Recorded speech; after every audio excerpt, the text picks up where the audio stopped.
right? We're only going to focus on one thing at a time. So while communication and really all these skills are very broad, focus on one thing for weeks or months until it becomes a habit.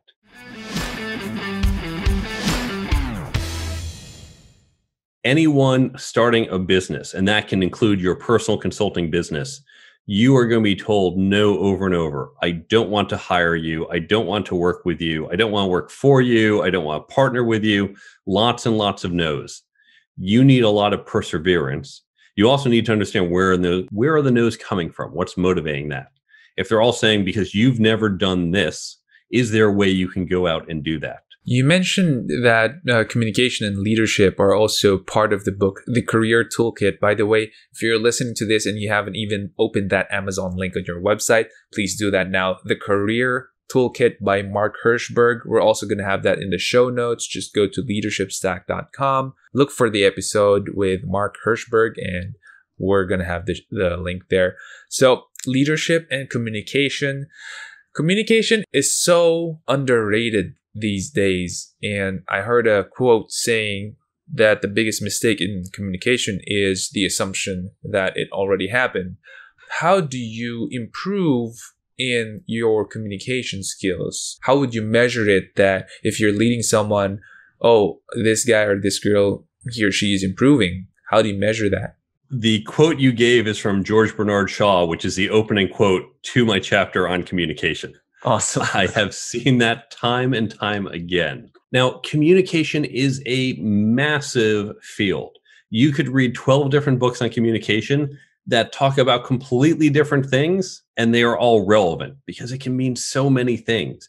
It could be on standing up and doing formal public speaking.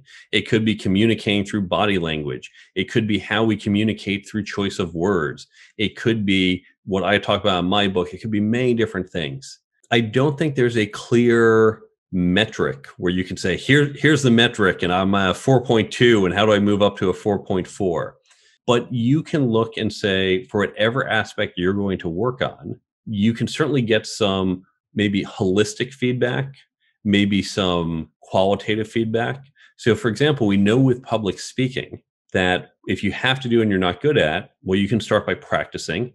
You can watch yourself on video and see habits. Say, oh, I like that. I don't like that. You can watch great public speakers. Say, what can I learn from his or her technique? You can have friends watch you and say, can you give me feedback? What am I doing that's good, that's not so good? Any tips for how to change it? And we can do this. And by the way, public speaking is not just standing at the podium. Public speaking, right now, this is a form of public speaking. Even though it's the two of us, I'm doing a little bit of public speaking. Interviews are a form of public speaking. We actually do public speaking much more than we think. But if it's another aspect as well, it's getting that feedback. It's looking at whatever you're trying to address and getting feedback from others and being self-reflective, and then recognizing what you want to change and creating a program to change it. One of the things that you're right in saying that communication is so broad. There's just so many books written about it. There's so many podcasts that talk about it. And they talk about different things, and it's all relevant. You're completely right. Now there is this complexity, and there's this broadness that people just fail to grasp. I mean, communication is so important in all aspects and in all levels of the corporate ladder, the startup, the enterprise. It's so important, but it's so broad. How do we simplify it and say, this is what you need to do, apart from watching yourself? Because not a lot of people would do that, Mark. We both know that. Not a lot of people would go ahead and record a certain video where they spoke publicly or they did an interview and then watch it again and take notes about themselves. Here's where I can improve. What are the other more simple things that you would suggest for people to do to improve in their communication? And is there a step-by-step way to do it? There is. And I'm going to give you a narrow approach and a broad approach. The narrow approach, there's a whole bunch of different things you can do.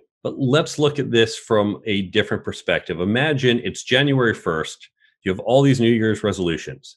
You say, I'm going to start waking up early. I'm going to go to the gym. I'm going to quit smoking. I'm going to eat better. I'm going to watch less TV. All great goals. And if you try to do all of them, you will fail by the end of the week. Instead, what do? You say, I am going to try to quit smoking. That's it. I'm still going to sleep in. I'm going to eat the junk food. I'm going to watch TV. I'm going to be really frustrated and annoyed when I quit smoking, but I'm going to focus just on that. And that's all I'm going to do. And it's really tough in January, February, March. By April or May, you now haven't smoked in months. You don't have to use your full attention just to not smoke. And it suddenly becomes more of a habit. At that point, you say, issue number 2, I want to wake up earlier, right? We're only going to focus on one thing at a time. So while communication and really all these skills are very broad, focus on one thing for weeks or months until it becomes a habit. There's this rubric that you can use. There's 4 stages of learning, and the lowest stage is called being unconsciously unknowing. Then you become consciously unknowing. I realize I don't know this. I realize I'm not good enough at this. Then you go to I am consciously starting to know. Okay, I have this skill, I'm working on it, and I have to really focus on it. It takes a lot of mental effort. At a certain point, you get to unconsciously knowing, oh, I can just do this, no problem. Think about driving a car. At 2, you didn't even know you didn't know how to drive a car. At age 7, you said, okay, I know I don't know how to drive a car. At age 16 or 17, you were driving the car, but okay, don't talk to me. I got to really focus on the road, right? And remember, okay, I got to do the turn, and where's the certain pedal? You're really focused. As an adult, just go, yeah, I'm driving, right? Turn on the radio, talk to your kids, because you don't need all the attention. And that's really how we go through all this behavior. So focus on that one thing and move through the levels until you get to the unconsciously knowing, where you say, now it's a habit, and I can focus the rest of my mental capacity on the next item. So that's the narrow approach. Let's talk about the broad approach. For all of these skills, communication, leadership, networking, negotiation, these are subtle, complex skills. It's different than how we usually learn. In school, the teacher would say, this is a quadratic equation. Here's a formula. Memorize it. Here's how to apply it. And a week later on the test, you say, okay, I'm going to write down the formula and apply it. Very easy. You know when to use it. You know how to use it.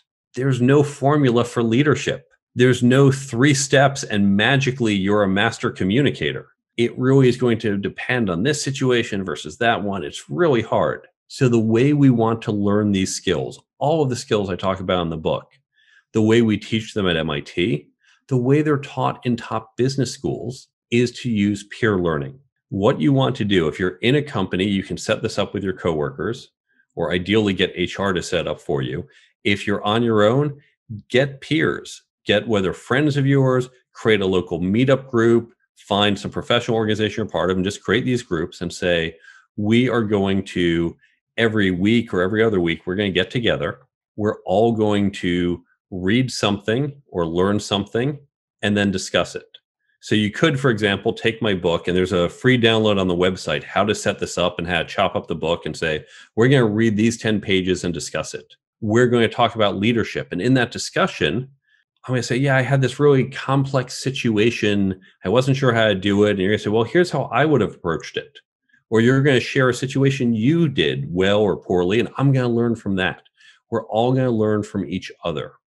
And if you don't want to buy my book, you don't have to, because you can also use the same discussion group to read from other books, to read free articles online, videos, listen to a great podcast like this one every week, and discuss this topic.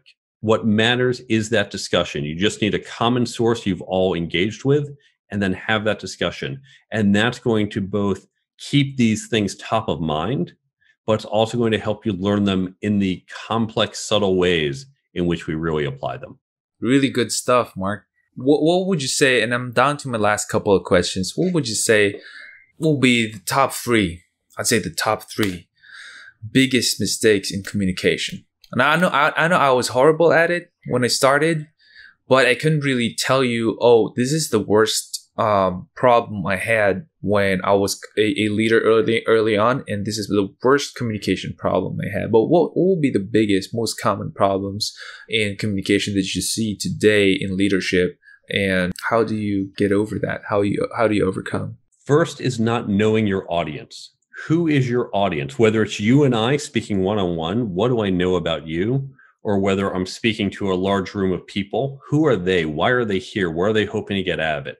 So knowing your audience, knowing their context, knowing their needs. Second is actually, once I know that, communicating in the right style in a way that is receptive. I would never go to France and just start going on the streets and speaking English and expecting everyone to know it. They might know it. They're certainly not going to be receptive to it, right? I should try to speak French. I should communicate in the style that works for that audience. This is what we all have to do. It might not be a different language, but there are communication styles. And that's what I really focus on in the book, is understanding your audience and how to communicate in that style.